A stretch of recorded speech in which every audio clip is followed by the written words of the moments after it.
សូមក្រាបបង្គំគាល់សម្ដេចព្រះសង្ឃរាជសម្ដេចព្រះមហាសង្ឃរាជនិងសម្ដេចព្រះរាជាគណៈគ្រប់ព្រះអង្គជាទីគោរពសក្ការៈដ៏ខ្ពង់ខ្ពស់បំផុតសូមជម្រាបសួរឯកឧត្តមលោកជំទាវលោកស្រីអ្នកនាងកញ្ញាព្រមទាំងពុទ្ធបរិស័ទគ្រប់មជ្ឈដ្ឋានទាំងអស់ប្រកបដោយសេចក្តីគោរពនិងរាប់អានយ៉ាងជ្រាលជ្រៅបំផុតក្នុងឱកាសដ៏មហានក្ខត្តរិទ្ធប្រកបដោយកតញ្ញូតាធម៌និងសទ្ធាជ្រះថ្លាដ៏ប្រសើរនេះយើងខ្ញុំសូមនាំអារម្មណ៍អស់លោកស្រីនិងពុទ្ធបរិស័ទទាំងអស់មកកាន់ពិធីបុណ្យតក្កេណានុប្បទានគម្រប់100ថ្ងៃដែលឧទ្ទិសជូនវិញ្ញាណក្ខន្ធឧបាសិកាហុកសំអាតជាទីគោរពស្រឡាញ់ពិធីបុណ្យនេះត្រូវបានដឹកនាំរៀបចំឡើងដោយកូនចៅប្រុសស្រីជាទីគោរពស្រឡាញ់ទាំងអស់ក្រោមគំនិតផ្ដួចផ្ដើមដ៏ជ្រះថ្លារបស់ឧបាសកជ័យសរិនដែលត្រូវជាស្វាមីនៃសពរួមជាមួយឧបាសិកាចិនលក្ខណានិងស្វាមីលោកស៊ិនលីព្រមទាំងបុត្រលោកចិនពិសិដ្ឋនិងភរិយាអ្នកស្រីឌីសោភាព្រមទាំងបុត្រអ្នកស្រីចិនឡៃហៀងនិងស្វាមីលោកខិនបានព្រមទាំងបុត្រនិងអ្នកស្រីចិនវណ្ណារីព្រមទាំងស្វាមីលោកម៉ាន់ពីដូលព្រមទាំងបុត្រការរៀបចំនេះគឺដើម្បីតបស្នងសងគុណនិងឧទ្ទិសបុណ្យកុសលជូនដល់វិញ្ញាណក្ខន្ធមាតានិងភរិយាដែលបានចែកឋានទៅកាន់លោកខាងមុខពិធីបុណ្យដ៏មានអត្ថន័យជ្រាលជ្រៅនេះត្រូវបានប្រារព្ធធ្វើឡើងយ៉ាងអធិកអធមនៅគេហដ្ឋានឧបាសកជ័យសរិនក្នុងភូមិប្រមោដុំឃុំស្មោងខាងជើងស្រុកកំចាយមាខេត្តព្រៃវែងនាព្រឹកថ្ងៃទី12ខែតុលាឆ្នាំ2025នេះវត្តមានរបស់សម្ដេចឯកឧត្តមលោកជំទាវលោកស្រីអ្នកនាងកញ្ញានិងពុទ្ធបរិស័ទជិតឆ្ងាយទាំងអស់ដែលបានអញ្ជើញចូលរួមពិសាភោជនាហារនិង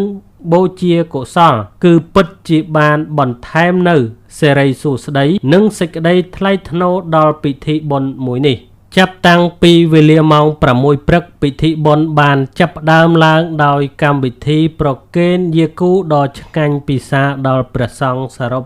68អង្គដែលបាននិមន្តមកពី14វត្តផ្សេងគ្នារួមមានវត្តតមិញវត្តត្រពាំងស្គន់វត្តព្រៃធំវត្តទួលរវៀងវត្តស្មោងវត្តទួលធ្នងវត្តតាកែវវត្តកែវធំវត្តទួលសែនជ័យវត្តព្រះចាវត្តបង្កក់វត្តត្រពាំងព្រៃវត្តដូនកឹង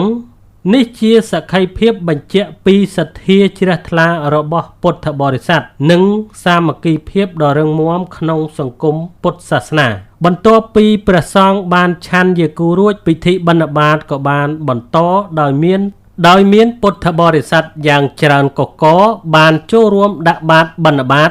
ដើម្បីបំពេញបុណ្យកុសលរៀងៗខ្លួននេះជាកិច្ចប្រតិបត្តិដ៏ឧត្តមឧត្តមដែលចារឹកក្នុងប្រពៃណីខ្មែររាប់តាំងពីបុរាណរៀងមកបង្ហាញពីការតភ្ជាប់រវាងគ្រហស្ថនិងភេទជាបព្វជិតក្នុងការរួមគ្នាលើកស្ទួយព្រះពុទ្ធសាសនាលុះដល់វេលាម៉ោង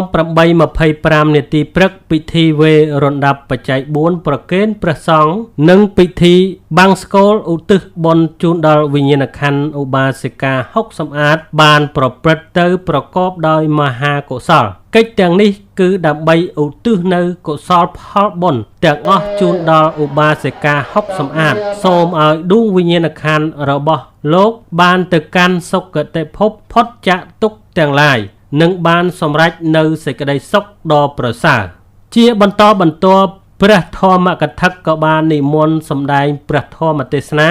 ដើម្បីចែកជូនជាធម្មទានដ៏ថ្លៃថ្លាព្រះធម៌ទេសនាគឺជាពន្លឺនៃប្រាជ្ញាដែលចង្អុលបង្ហាញផ្លូវដល់មនុស្សលោកឲ្យយល់ច្បាស់ពីសច្ចធម៌នៃជីវិតនិងការរស់នៅប្រកបដោយធម៌ព្រមទាំងដោះស្រាយនៅសេចក្តីសង្ស័យទាំងឡាយនិងដឹកនាំមនុស្សជាតិឲ្យឆ្ពោះទៅរកសន្តិភាពផ្លូវចិត្តមុននឹងបញ្ចប់ម្ចាស់ដើមបុណ្យឧបាសិកាចិនលក្ខណានិងស្វាមីលោកស៊ិនលីក៏បានបង្ហាញនៅទឹកចិត្តជ្រះថ្លាប្រកបដោយក្តីមេត្តាករុណា ដោយបានចែកជូនទេយ្យទានជាភួយនិងថវិកាដល់លោកយាយលោកតាចាស់មួយចំនួនផងដែរសកម្មភាពនេះបង្ហាញពីការយកចិត្តទុកដាក់ខ្ពស់ចំពោះមនុស្សចាស់ដែលជាឫសគល់នៃប្រាជ្ញានិងបទពិសោធន៍នៅក្នុងសង្គមព្រមទាំងជាកត្តាដ៏សំខាន់ក្នុងការរក្សានៅអត្តសញ្ញាណវប្បធម៌និងទំនៀមទម្លាប់ប្រពៃណីដ៏ល្អផូរផង់របស់យើងពិតជាថ្ងៃមួយដ៏ពោរពេញទៅដោយបុណ្យកុសលទឹកចិត្តជ្រះថ្លានិងការសាមគ្គីរបស់ពុទ្ធបរិស័ទទាំងអស់ពិធីបុណ្យតក្កេណានុប្បទាននេះមិនត្រឹមតែជាការឧទ្ទិសកុសលជូនដល់មរណជនប៉ុណ្ណោះទេ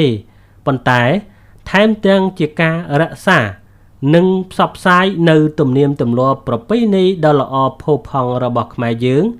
ដែលបង្កប់នៅតម្លៃអប់រំយ៉ាងជ្រាលជ្រៅអំពីកតញ្ញូកតវេទីធម៌សាមគ្គីធម៌និងការចែករំលែកក្នុងសង្គមវាជាស្ពានភ្ជាប់ទំនាក់ទំនងរវាងចំនួនមួយទៅចំនួនមួយបង្ហាញពីការគោរពដឹងគុណចំពោះបុព្វការីជននិងជាកម្លាំងចលករមួយក្នុងការលើកកម្ពស់សីលធម៌សុជីវធម៌នៅក្នុងគ្រួសារនិងសហគមន៍ទាំងមូលសូមបួងសួងដល់គុណបុណ្យព្រះរតនត្រ័យនិងវត្ថុស័ក្តិសិទ្ធិទាំងអស់ក្នុងលោកសូមមេត្តាប្រោះប្រទានពរជ័យសិរីមង្គល